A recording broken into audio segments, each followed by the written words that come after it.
Welcome to the Battle Ready Sermon Podcast with Captain Rob Westwood-Payne. Do you ever feel as if you don't have enough time? Anybody ever feel like that?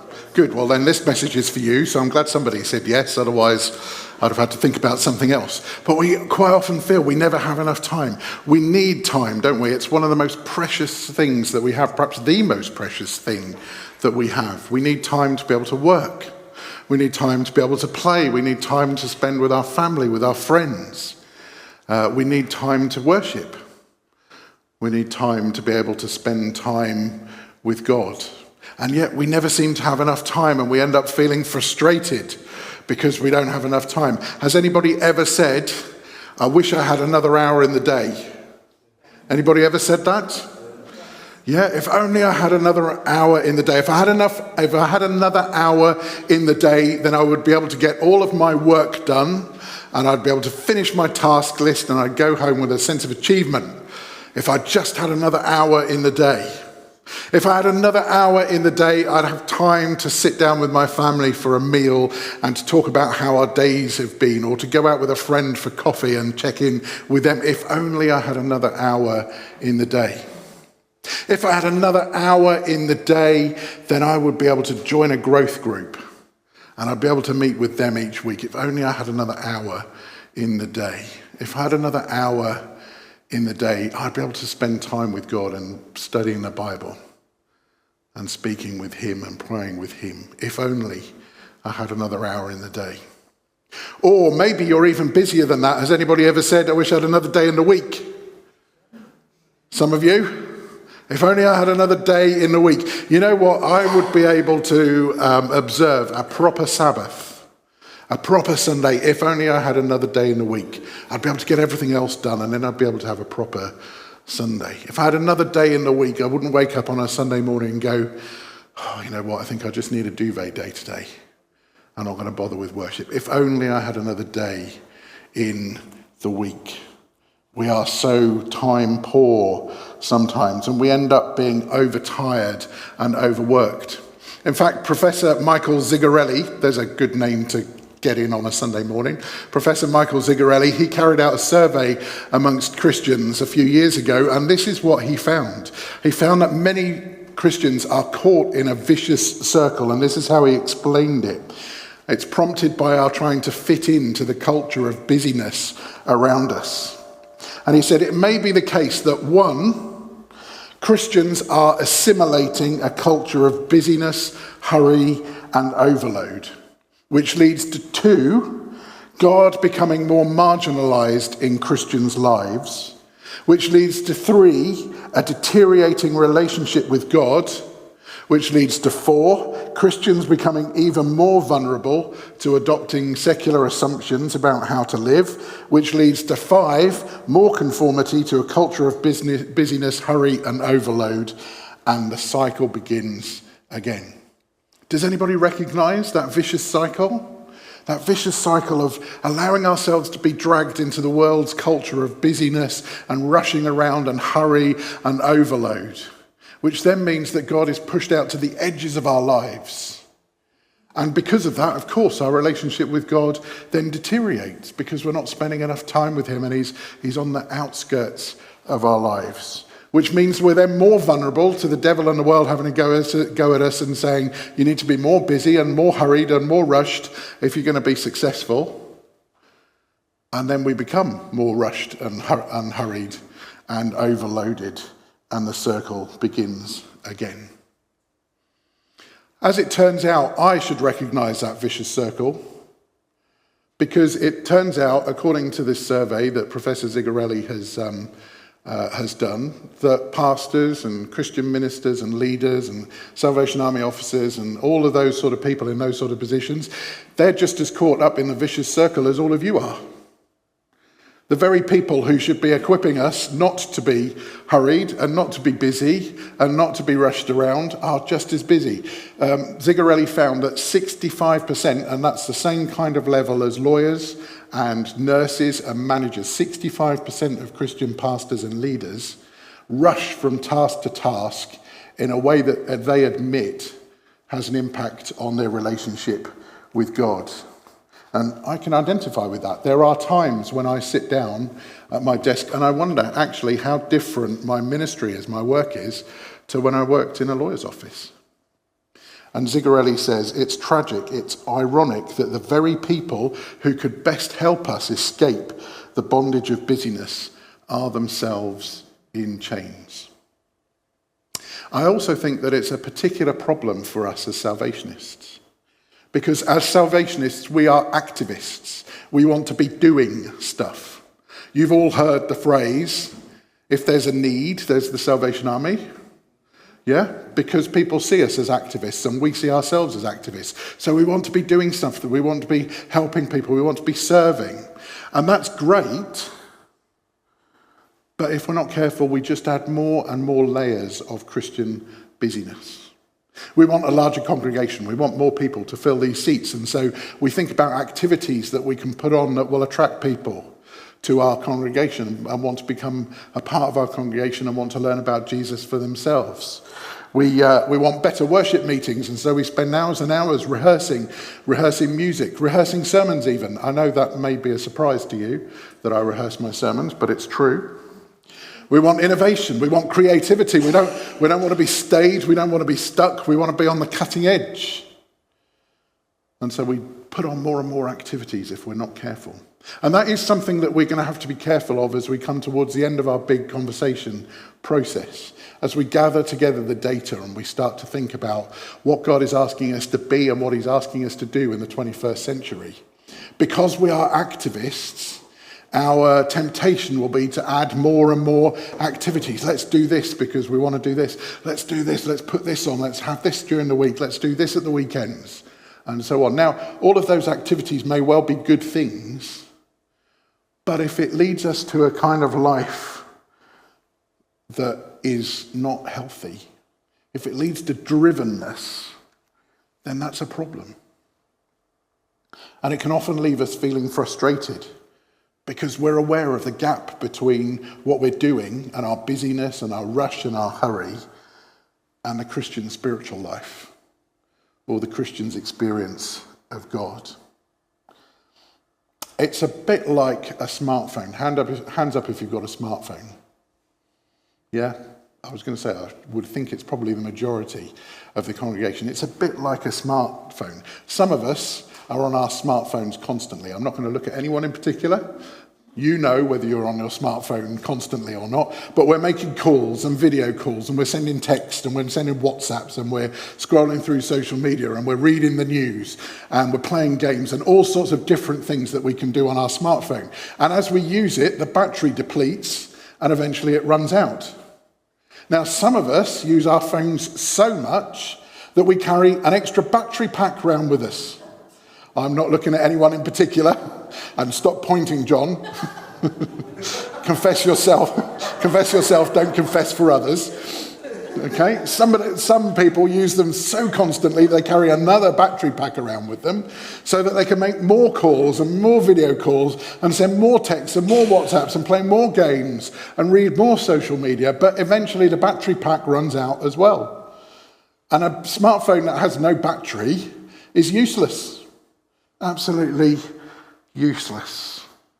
The only thing that saves the smartphone is if we plug it in to recharge it. And most of us do that. I guess maybe one or two of us do that 2 or 3 times a day. Most of us, I guess, probably plug it in overnight. And there'll be some really, really disciplined people who plug it in once a week. Well done to you guys. But in the same way, we need to incorporate regular routines of rest and recuperation into our lives so that we can be recharged, so that we can be charged up to do God's work on our front lines wherever they are. So what is the antidote to all this busyness and rush and hurry? Well, it is God's gift of Sabbath rest. Peter read to us those words from Exodus chapter 20 earlier this morning, and they are so important. I'm not going to apologize for reading them again. This is what God says to each one of us. Remember to observe the Sabbath day by keeping it holy. You have 6 days each week for your ordinary work, but the seventh day is a Sabbath day of rest, dedicated to the Lord your God. On that day, no one in your household may do any work. This includes your sons and daughters, for those of you who have them, your male and female servants, your livestock, and any foreigners living among you. I guess it probably doesn't count for robotic gardeners, so they can carry on. For in 6 days the Lord made the heavens, the earth, the sea, and everything in them, but on the seventh day he rested. That is why the Lord blessed the Sabbath day and set it apart as holy. Now, as some of us hear those words and we take them in and we reflect on them, we may be laughing cynically about the idea of clearing our calendars once a week. Now, you're all too courteous to laugh out loud cynically, but you might be laughing cynically inside. The idea of clearing our calendars once a week, the idea of taking a whole day to root ourselves in place and time, to set aside time and space to quietly and carefully tend after our souls. Seems like wishful thinking. It seems like wishful thinking. You have no idea what is on my calendar. You have no idea how busy I am. It's all right for you, Rob, you only work 1 day a week. Well, from the 1st of August, because you've got that extra 1.5 days to do a DHQ, it'll be 2.5 days a week, but still, you have loads of space on your calendar. You have no idea what my calendar is like. I have personal goals I want to achieve. I'm so busy working and making money during the week that I don't have space except for on a Sunday for everything else that needs to get done. I've got families to look after. I've got housework to be done. I've got shopping to get in. Sunday is our leisure time. I'm entitled to 2 days leisure a week, and Sunday is one of those. We're overscheduled. We're over-medicated and we're over-mediated.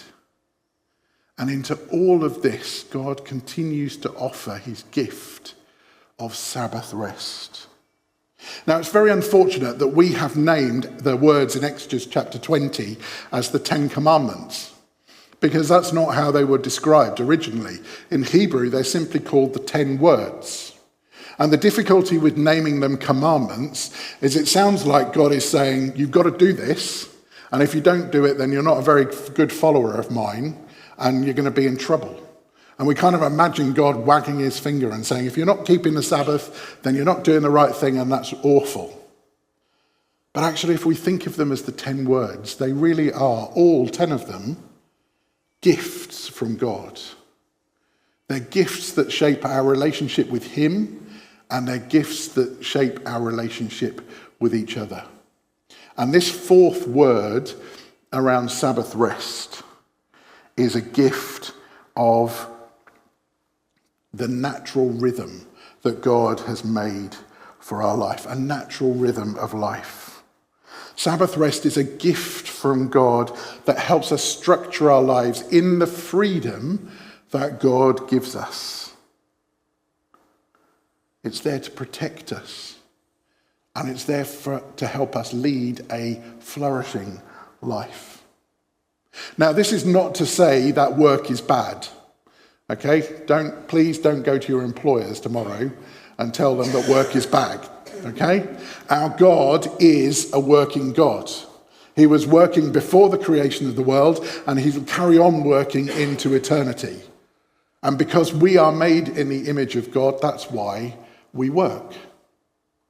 But we also have to acknowledge that our God is a resting God. Once he had finished creating the universe, he rested from his work. And to mark that occasion and to ensure that we follow that natural rhythm of life, he blessed that day for us to rest too. God made it a holy gift of Sabbath rest for us. And the gift of Sabbath rest that he gives us is the gift of not doing any work. The Sabbath is not a day for business as usual. It's a day for relaxation and recuperation. It's a day to step back from our ordinary routines of life in order to rediscover God's goodness and grace. I can't put it any better than Thomas Watson, who was an English Puritan preacher and author. He says this: "To do servile work on the Sabbath shows an irreligious heart and greatly offends God. To do secular work on this day is to follow the devil's plough. It is to debase the soul. God made this day on purpose to raise the heart to heaven, to converse with him, to do angels' work.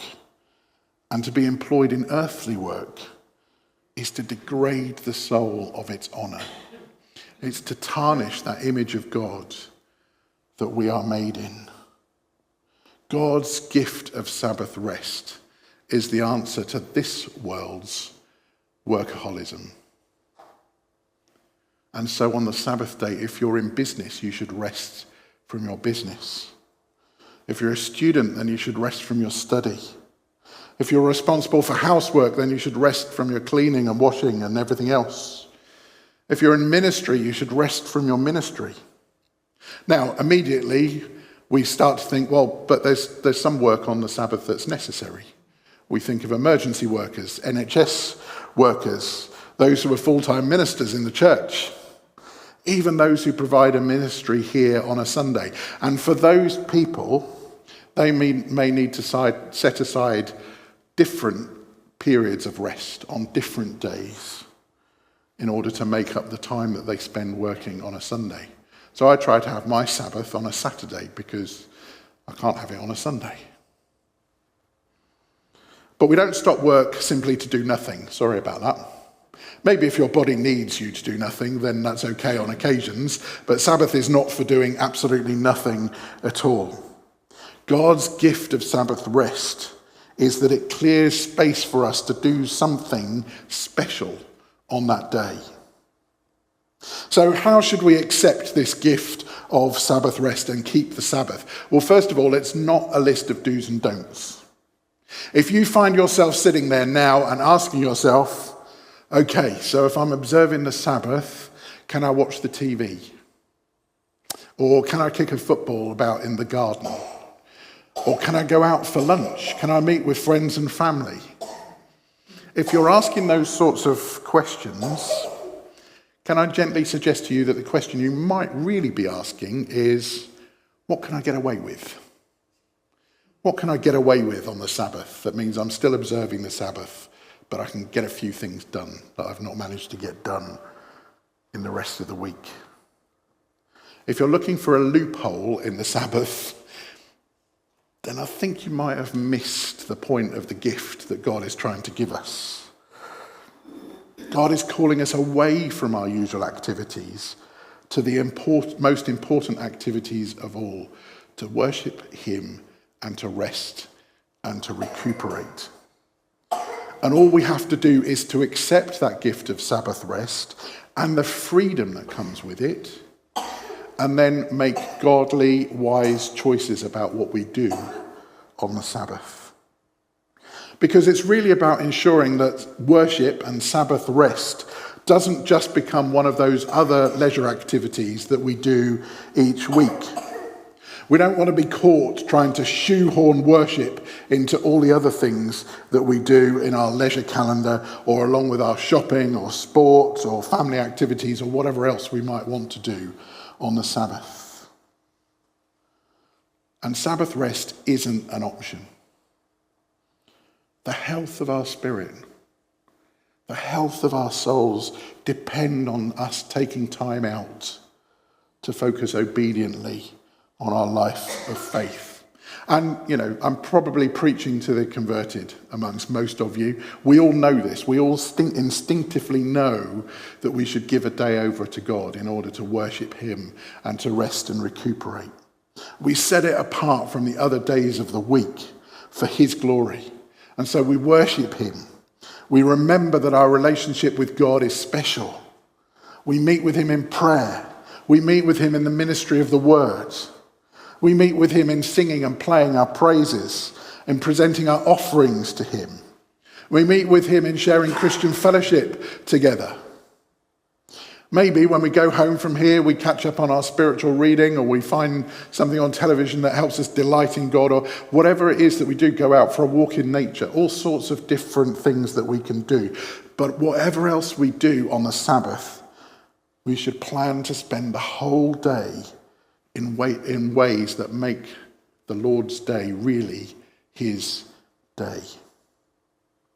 There's a story from Dr. Robert Rayburn, who's a pastor and theologian, and he tells the story of a man and a beggar in the street. And the beggar approaches the man and says, "Have you got any change? I need to get a hot meal and a hot drink. Have you got any change?" And so the man reaches into his pocket and he pulls out £7 coins. And he offers 6 of those pound coins to the beggar and says, "There you go. I hope these help. I hope you're able to get a hot meal and a hot drink with these £6 coins." And the beggar takes the £6 coins, and then he slaps the man on the face and grabs the other pound coin as well and runs off. And Dr. Robert Rayburn says, "What do you feel about that beggar? How do you see that beggar? Are you disgusted? Do you think he should be punished?" Is there anybody out there? I'm asking these questions as well. Are you disgusted by him? Do you think he should be punished?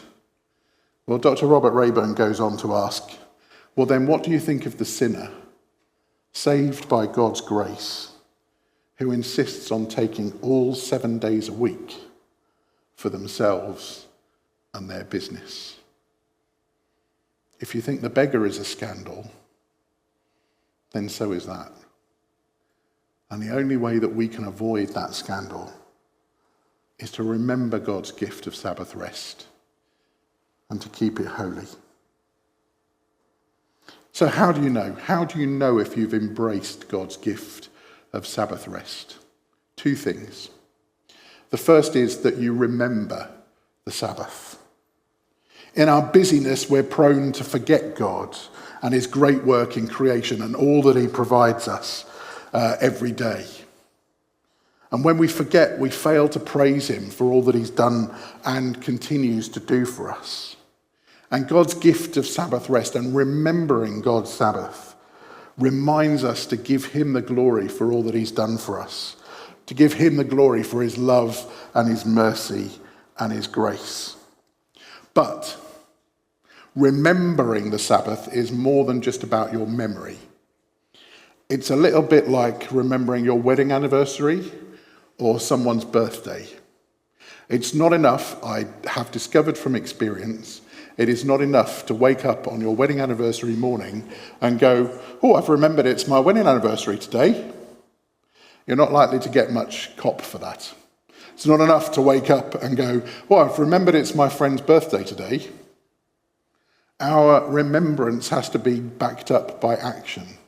If it's your wedding anniversary, you might need a card or a bunch of flowers or a gift or a meal out. If it's your friend's birthday, it might be a card or a phone call or a text to say that you're remembering them. Our remembrance has to be backed up by action. And it's the same for remembering the Sabbath. It's not just enough to wake up on a Sunday morning and go, "Oh, I've remembered it's the Sabbath today." It has to be backed up by our action. Remembering the Sabbath means using the day to show our love for God in special ways. And the second thing that we know whether we've embraced Sabbath rest or not runs on from that one, because in order to be able to remember it and to set it aside for those special things, we have to get ourselves organised. If we're going to set aside Sabbath for worship and for rest, then we need to ensure that we've planned to do all the other things in our lives in the other 6 days of the week. It's not going to be very restful if we get home from the worship meeting on a Sabbath and we look around the house and we see that it's untidy and unclean. Because most of us don't feel very rested if we can see untidiness and uncleanness around us. Is that a word, uncleanness? Uncleanliness. It's not going to be a great Sabbath if we get home from the worship meeting and we open the fridge and we realise we've got no food in the house because we haven't done the shopping yet and we forgot to put a shopping order in one of those other 6 days of the week. We have to plan all of those other things in the other 6 days of the week so that we can leave the Sabbath clear for those special things that God asks us to do on that day. And if you're sitting there thinking, well, that's okay, Rob, but that seems really unrealistic, it's not going to happen, then maybe just gently say to you, maybe it's time to simplify your life. Maybe it's time to cut out some of those unnecessary tasks and commitments and focus on what's really important. So let's encourage each other to live out God's gift of Sabbath rest. I've said over the last few months, we can talk about all sorts of things when we go out there for coffee, but maybe the best thing that we can do today is just to ask each other, to support each other and keep each other accountable. How do you keep the Sabbath? How do you organise yourself on the other 6 days of the week so that you can keep the Sabbath on a Sunday? Let's support each other in keeping healthy boundaries around it. What might it be that you need to put in place to ensure that you can fully ensure the Sabbath? Let's champion opportunities to embrace God's gift of Sabbath rest. And then just imagine the impact that would have on our communities and on the world. If we were to embrace God's gift of Sabbath rest properly, then we model a balanced and sustained model of life. A balanced and sustained approach to life and to work and to ministry. We can foster a healthy community wherever we find ourselves, at work, at home, in the community here. And in a world that's plagued by busyness, you will all know people who are plagued by busyness. We might just inspire those people to embrace restorative rhythms in their own lives. Let's embrace God's gift of Sabbath rest together. Ruth Haley Barton, who wrote a book on which this series is based, wrote a poem about Sabbath. And I just invite you maybe to close your eyes for a moment and to listen to these words. She's American, so it's called Sabbath in Late Fall. If you're not sure what that means, it's autumn. For everything, there is a season. Sometimes on the Sabbath, all you can do is settle into the soft body of yourself and listen to what it says. Listen to the exhaustion that is deeper than tiredness, the hunger that is for more than food, the thirst that is for more than drink, the longing for comfort that is more than physical. On the Sabbath, body and soul reach out for time of a different sort, time that is full of space rather than activity. Time to watch the burning bush in your own back garden, the movement of the wind among the branches, the last leaf clinging to the branch before its final letting go. Letting go is hard. Letting go of that which no longer works, that which no longer brings joy and meaning, that which is no longer full of life. It seems cruel that something that used to be so beautiful should fall to the ground, sinking into the earthy mud along with everything else that is dying, no longer recognizable for what it used to be. It seems cruel, but it is the way of things. One generation gives its life for the next. One season slips away so another can come. One crop of fruit falls from the tree so that more can be born. One wave recedes while another gathers strength to crash upon the shore. It seems cruel, but it is the rhythm of things. And rhythm has its own beauty.